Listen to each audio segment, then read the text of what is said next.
moving down the deer from the shoulder. Next step is the rack. So what I have here is, I have 4 lovely double cut chops.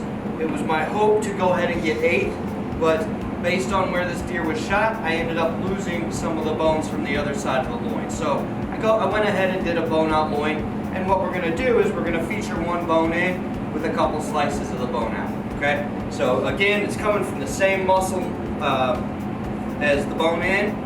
The only difference is no bones, okay? And again, that was kind of dictated by the shot the hunter left. So what I'm gonna do first is I'm gonna prepare my meat. Again, because this is one of the priority items. I want to make sure this meat has enough time to marinate. I want to make sure that it's got enough time to rest. Okay, because it's better to go ahead and sear this at a room temperature. Okay, if I try and sear it from cold, it's going to cool down that pan quite a bit. What I'm going to do, give them each their bone.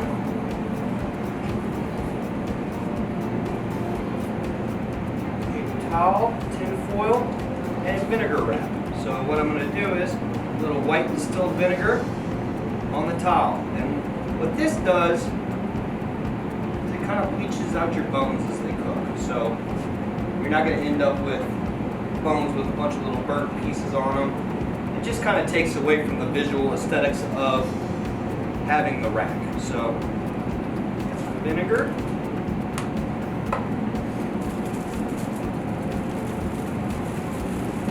Do is again just wrap that towel and foil around each double bone chop, okay? So I'll be able to cook it just like this. This will work on the grill. This will work in a cast iron pan like I'm doing today. But again, the idea behind it is aesthetic value, all right? It's gonna make it look pretty. These bones should come out nice and white after they cook. Okay, and again, that's due to the vinegar. So what I'm trying to do here is, I'm trying to get hunters and preparers of hunted food an idea of what they can do with the products. So as a chef, being classically trained, I want to French it up all the time. But what I need to do is I need to remember that people like a more approachable meal. This is one of my more upscale recipes. And again, the only thing really making it more upscale is just leaving it on the bone, okay? So the flavor profiles here are gonna be very complementary. We're kind of keeping this one in we're moving down to South America with a little bit of chimichurri, which is a herb sauce, which will give it a nice pop, okay? That zest from these herbs and the garlic are really gonna make this an awesome sauce. With my meat, first thing I'm going to do is I'm going to get it all seasoned up. And I love Worcestershire sauce. Anytime I'm approaching red meat, a little bit of Worcestershire sauce goes a long way. Essentially, all I'm doing there is letting this marinate for a few minutes. Get a little bit of olive oil on there, salt. Okay, and I don't need to do too much to the meat, believe it or not, because this sauce has a very pungent flavor. It's very big flavor, so, and it goes so well with nice medium rare meat. Salt, a little fresh cracked black pepper.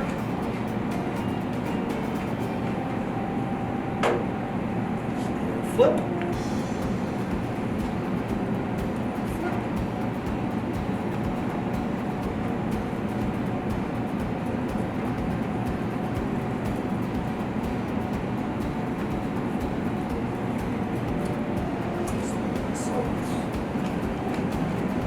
Now that I got my meat prepared, I'm just going to let this guy go ahead and rest back here until I'm ready to do the sear. Get him off my station so I can get it nice and clean again.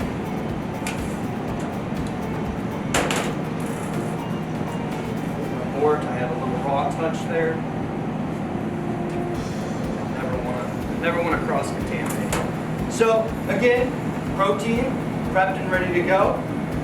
Off to the side here, have a little bit of potatoes boiling. Okay?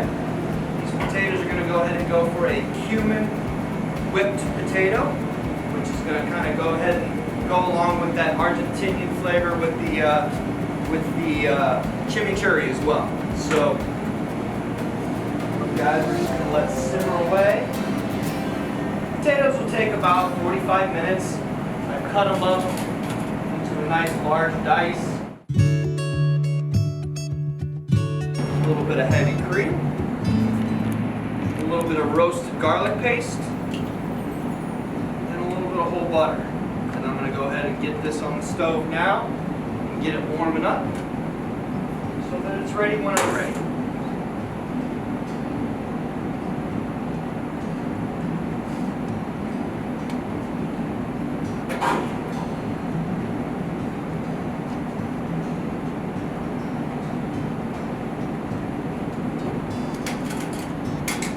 Reserve a little bit of my whole butter to finish browning the chops at the very end after I get a nice sear out. Alright, so right here, butter, heavy cream, roasted garlic, and then a little roasted cumin.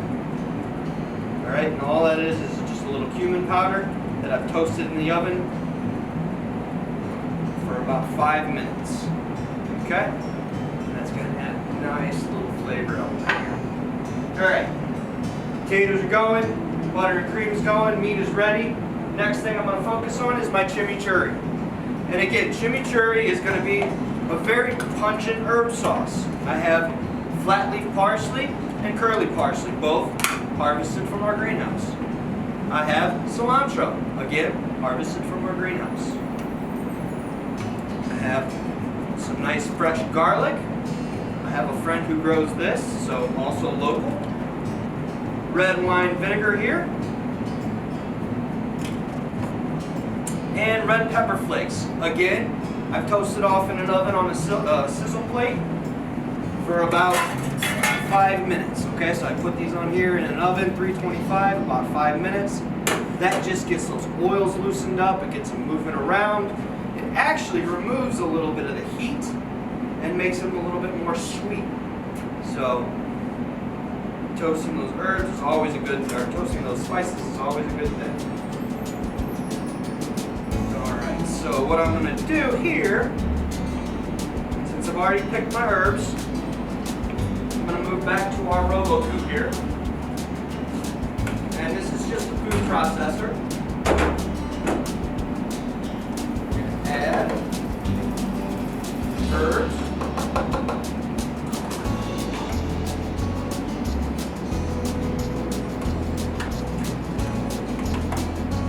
Take the garlic,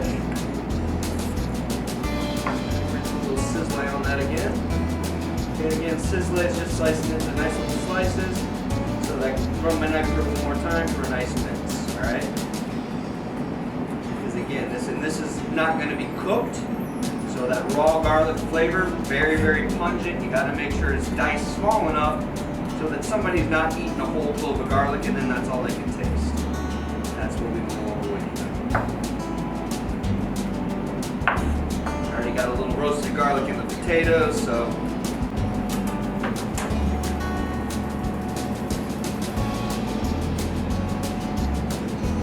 when it's done, I'll come back through again.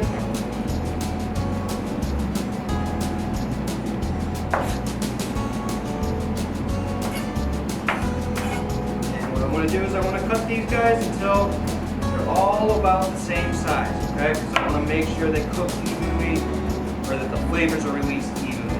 Again, because this is not getting cooked in the chimichurri sauce.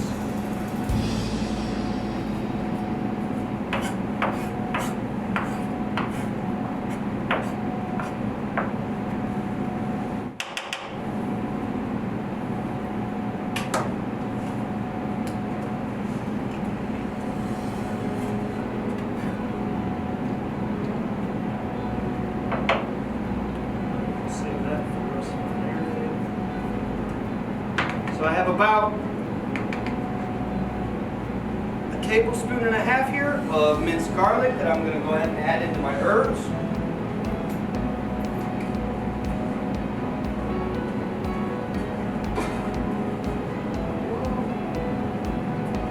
red wine vinegar, red peppers, arugula,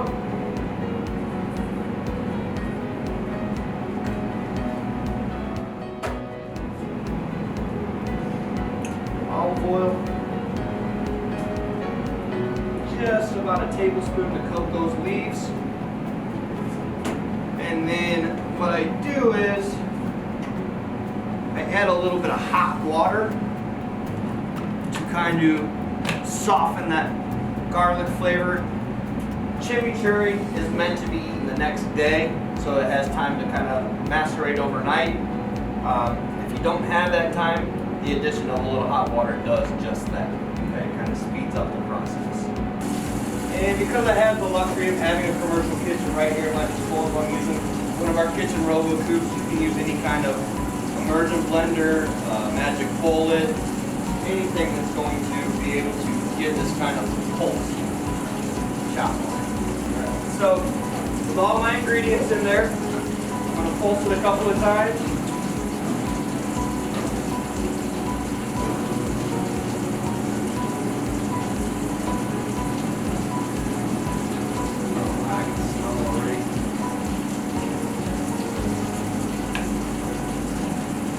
Go with about 2 ounces of water. So all I'm looking for is that I'm able to combine this into a semi-homogeneous mixture. Building those flavor profiles.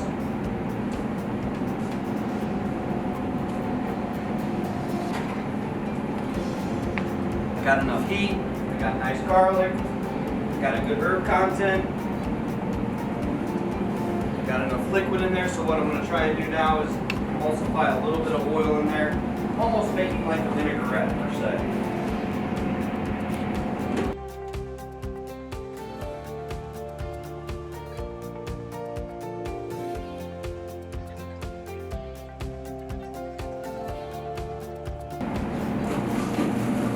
Alright.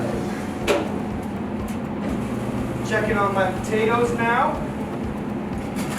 Don't want to start my meat until I know these guys are about there. I would hate to be waiting for potatoes to cook and overcook my venison. That would be a shame. These guys are nice cooked. I'll take one out and show you here on the cutting board, but you're able to go ahead and kind of mush it. Alright? So what I'm going to do is I'm going to pass this off to my sous chef Sam over here. What I want Sam to do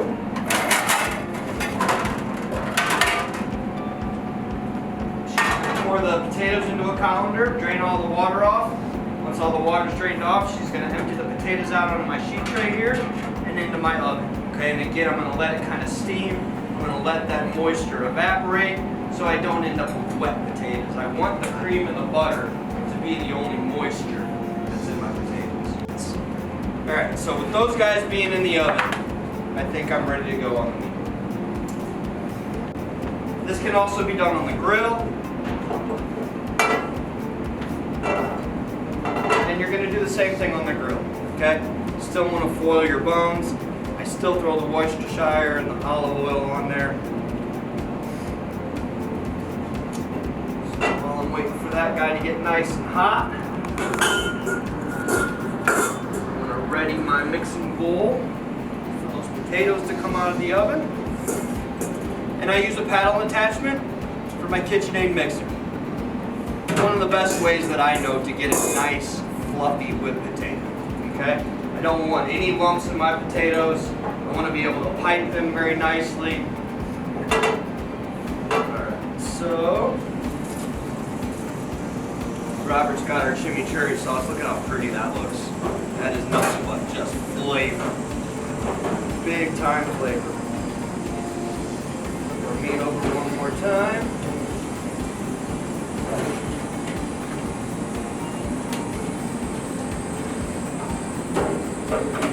I'm going to do a quick hand wash while my pan is heating up further. Okay. Need that nice hot pan for good caramelization. Nice little flips here to the other side. And once I get a nice sear on these guys, I may have to send them into the oven to finish cooking, okay? And that's what I'm going to save the juices for in case they need to go in the oven. Alright, I think our potatoes are about ready to come out. So, my butter and cream is already warm. Got my roasted garlic in there. I'm happy camper. My nice hot potatoes. Okay, I don't want these to get cold. That's how you get lumpy potatoes. I don't want lumpy potatoes.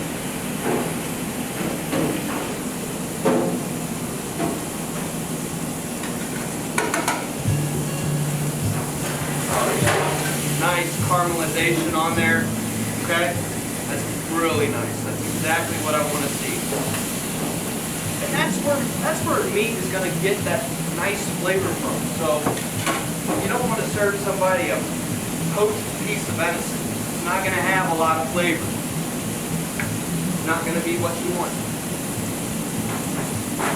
All right.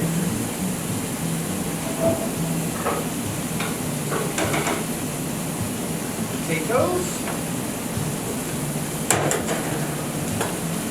My mixing bowl.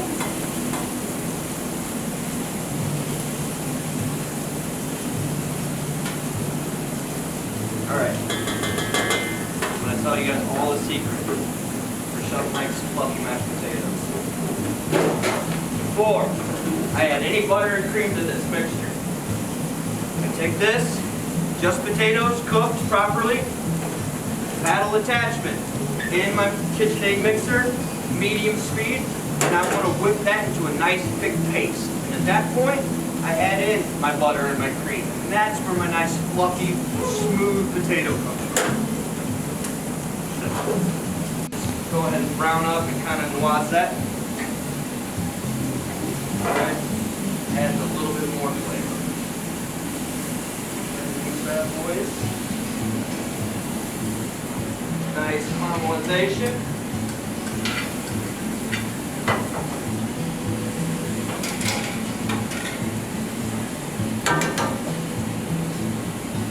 And right now, they're feeling about rare.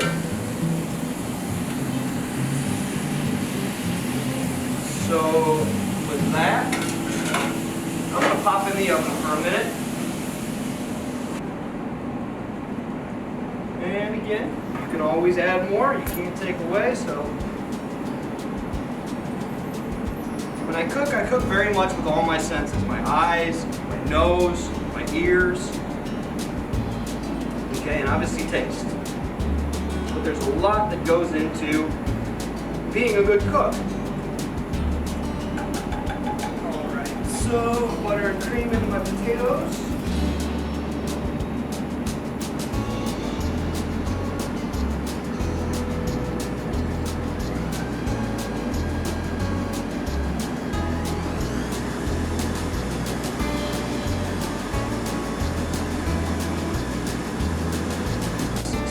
With potato, okay, no lumps, no lumps. And what I do next, this is going to go in a piping bag for a little bit more refined presentation. So what I do next is what I call shotgunning. And I'll take the mashed potatoes.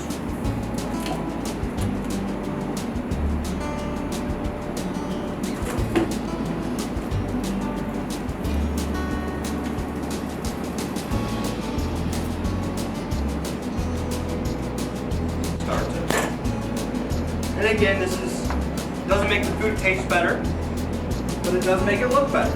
And believe it or not, we eat with our eyes first. So, into the shotgun.